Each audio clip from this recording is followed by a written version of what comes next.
Hey guys, welcome back to Medical Coding with Blue. Today's episode is all about, can you learn medical billing and coding in less than 6 months? If you are brand new to my channel, welcome. I am Blue. I'm a medical coder. I have been a medical coder for over 10 years. I really love to share the things that I know with all of you. So I hope you'll take a second, hit that subscribe button, smash that like button, and at the end of this video helps you, I hope that you will share it. So let's get started. All right. The big question lately, I've been getting lots of emails and comments. Can you learn medical billing and coding in less than 6 months? Here's the deal.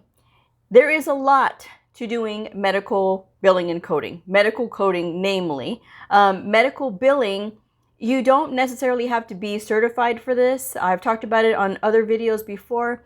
You don't have to be certified to be a medical biller. If that is all you want to do, is be a medical biller. Medical billers are essentially processing paperwork. They do have a credential for it. The AAPC offers it, the American Academy of Professional Coders, and it is the Certified Professional Biller credential. Now, this is for people who generally have their own practice. At least that's my opinion. When you are trying to apply for medical billing jobs, they're not asking for credentials. So just so you guys know. And the only reason that I suggest that for somebody who owns their own practice for medical billing is just to kind of instill confidence in whoever you're billing for, that you have some type of formal training aside from experience as well. So that's my little spiel on that. But a lot of people are asking, can you learn this in a short amount of time? Is this really true? It depends on how quickly you learn, but for the majority of people who've never been around the medical field, it is a lot. It is a lot to cram into a very short time. And a lot of people just want to get in quick and just get out really quick. That's what they want to do. They don't want to spend all this extra time learning. And sometimes they'll be told, oh yeah, you'll get on the job training. They'll train you whenever you start working and things like that.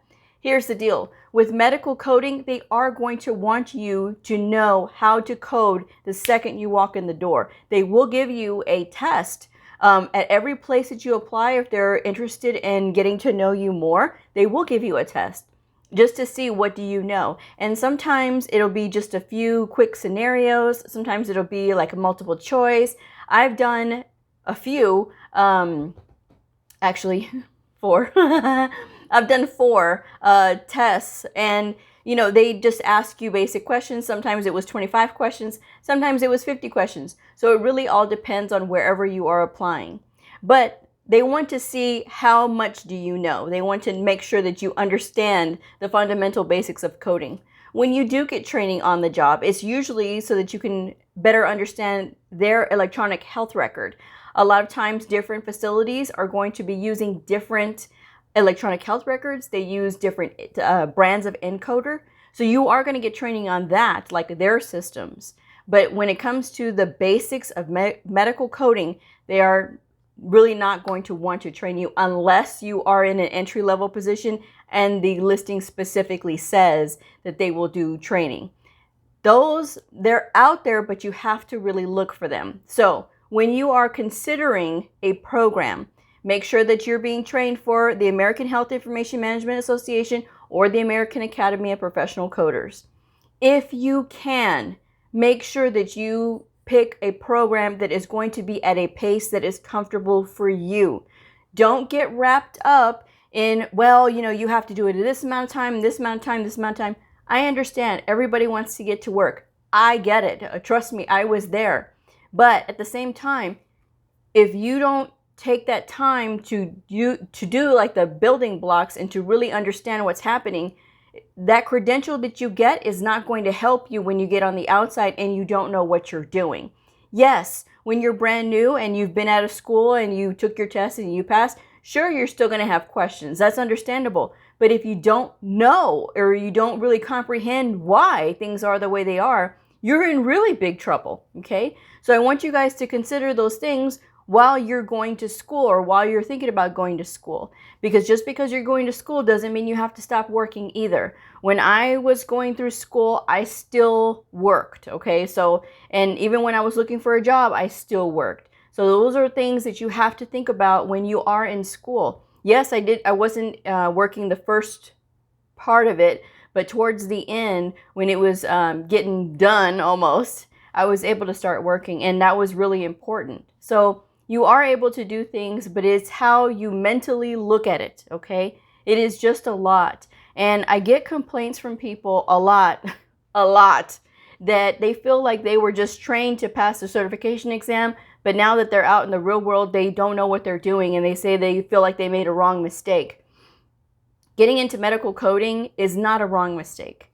At least that's my opinion on it. I really love this field. I love being a medical coder. I love talking about it.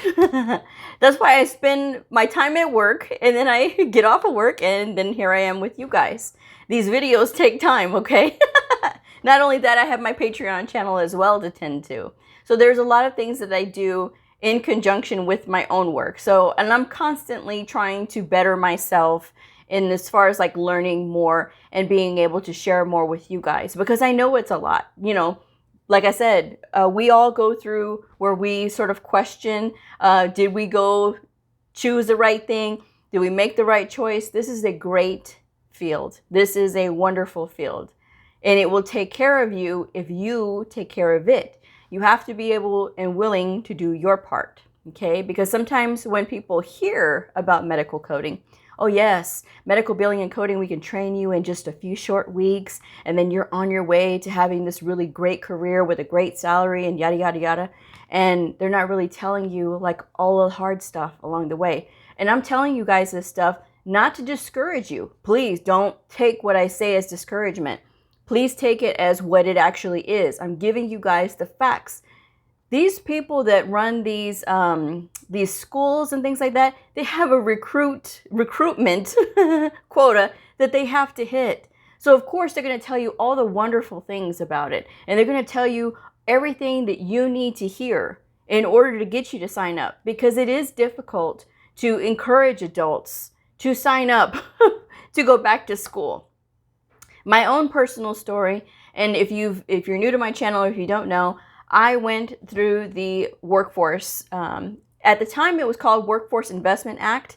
Now they've changed the name to Workforce Innovation and Opportunity Act, okay? And I'm going to be doing a separate video about my experience as a success story, because literally, I am a success story from that program.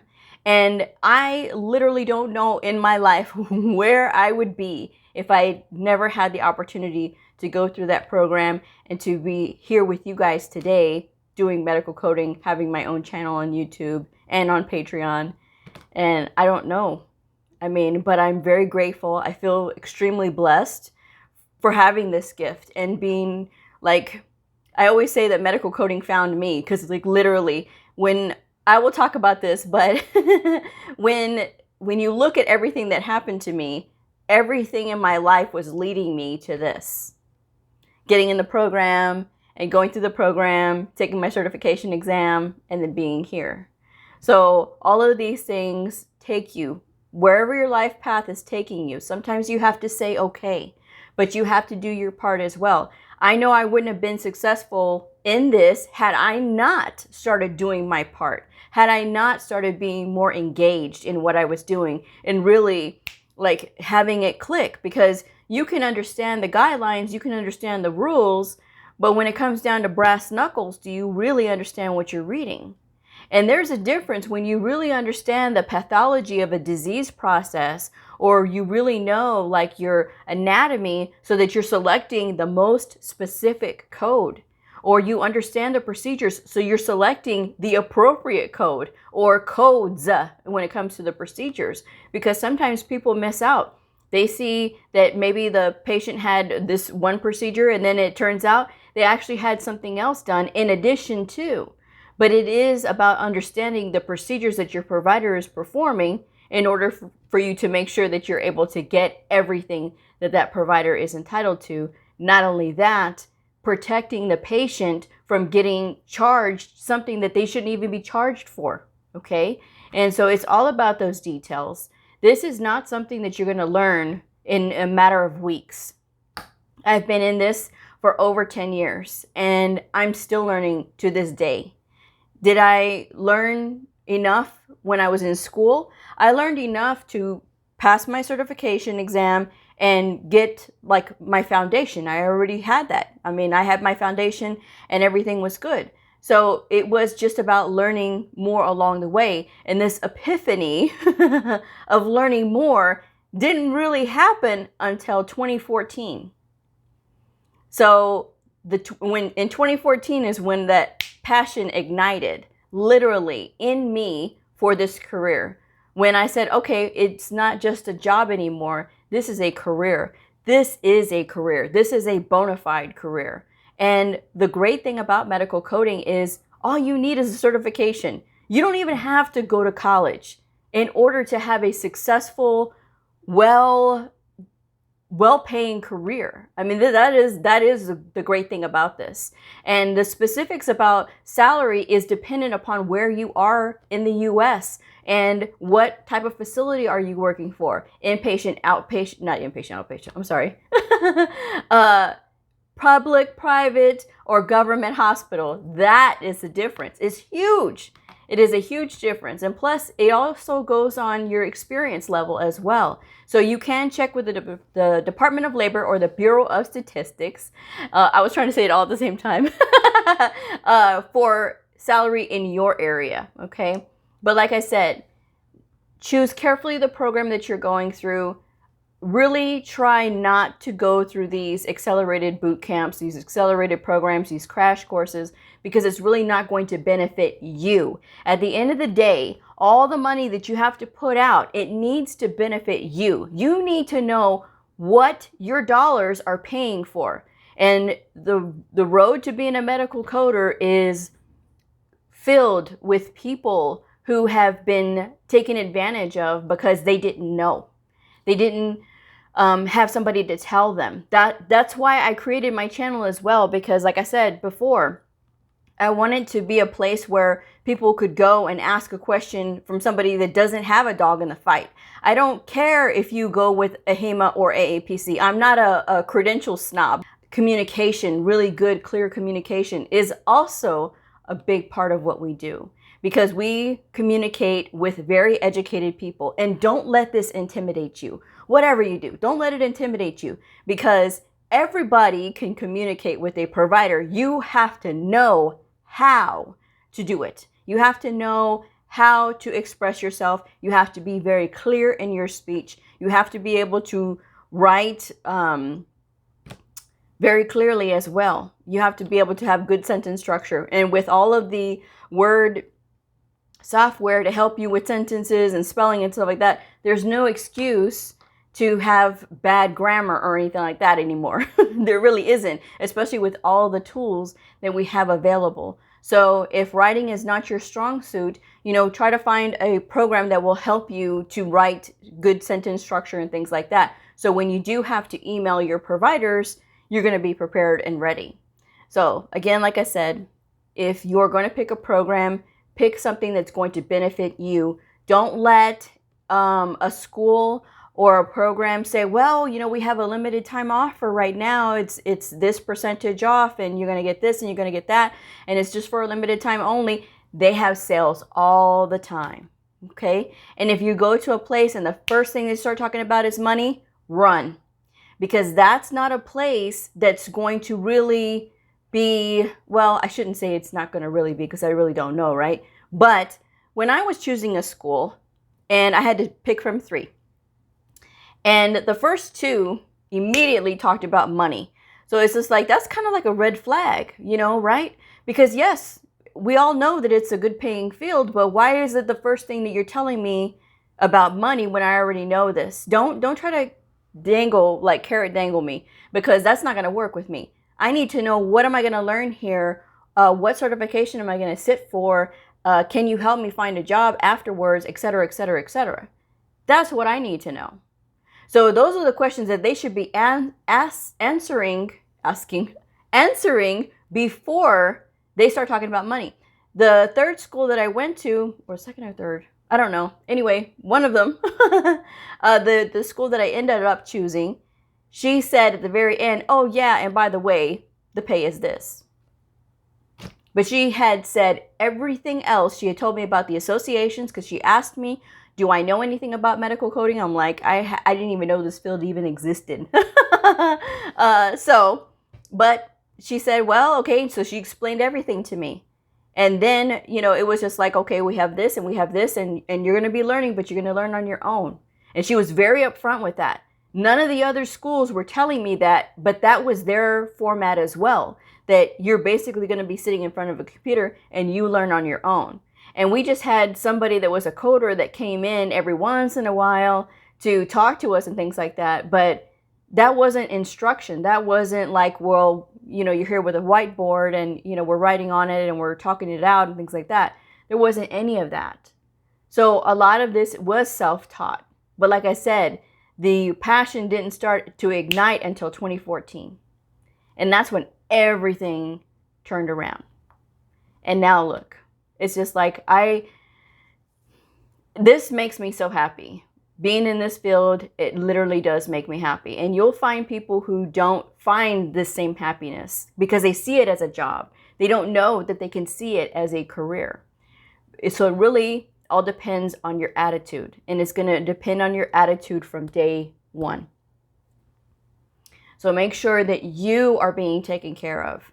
Don't try to rush on something that you feel like you need more time. If you feel like you need more time, then choose a different program. There's tons of programs out there, but I will tell you guys this. The ones that I can really recommend are the ones directly with the associations themselves. Both the American Health Information Management Association and the American Academy of Professional Coders both have online medical coding programs. And I will leave the link specifically for AHIMA because it's a little difficult to get to. Going through their programs, and they're roughly the same cost. The only thing that is different, there's a few differences between the two. So it depends on which credential you're sitting for. It's going to be a difference in the time for the exam. The CPC is a 5-hour and 40-minute exam total time. The CCA with the American Health Information Management Association is a 2-hour exam. But don't let its short time fool you. This test is extremely hard to pass as well. You can go onto the AHIMA.org website and look at the pass-fail rates for first-time test takers. There was 34 students in my class. I was the only one to pass it the first time. I'm just saying, okay? So again, think about where you're going. Make sure that they are training you for either AHIMA or AAPC credentials. And if you need longer, that's fine. The program that I was in was slated for 9 months, which is the average time. That is normal. 9 to 18 months. 18 months is usually for like the CCS training. And it's because you're learning both inpatient and outpatient, okay? But it's acceptable, okay? Between 9 and 18 months. I made it through in 6 months because it was self-paced, and I was like an animal going through these books because I like to read. And if you've watched my channel before, you know that I wanted to be an attorney. And so from the time I was a child, I've always read, and so that's just me. Quick with my mind because that was how I had trained myself because I wanted to be an attorney when I was an adult. And so again, life doesn't always turn out the way that you think. And sometimes another career will come and find you, like medical coding came and found me. So, but I'm happy. I'm happy with it. And so that's all I got on this one.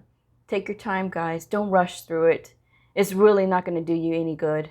I know you want to get out there and make that money and be successful and get a good job and things like that. I know, trust me. It will get to you in time, but make sure you understand. And before you sign on that dotted line, you got to ask questions and make sure you understand what is happening. Otherwise, you're going to end up with a student loan debt that is unnecessary because things were not explained fully, okay? So make sure that you really understand before you sign on that dotted line and know that, yeah, you're sometimes not going to know until you get out into the real world if this is really for you. But if it's calling you, if this is something that you're interested in, there's a reason for it. And don't let the hard times get you where you start to feel discouraged, because it's going to happen when you're in school, and let alone trying to be in an accelerated program. Forget it. But stick with it, whatever you do. And if you're already in an accelerated program and you're finding out now, like, oh, maybe I should have asked a few more questions, it's all right. Just learn what you can and try to move forward from there. That's all you can do at that point, is just learn what you can and just really try to dig in deep and push hard and learn as much as you can. Okay, so that is my show for today. And it is great to be back with you all because I am here at the premiere. So anyway, I'm going to go ahead and wrap this one up. So if you are a medical coder, a medical coding student, somebody curious about the fascinating world of medical coding, a provider, or a nurse, I invite you to like and subscribe and follow me on my journey in medical coding. I will see y'all next time. Bye.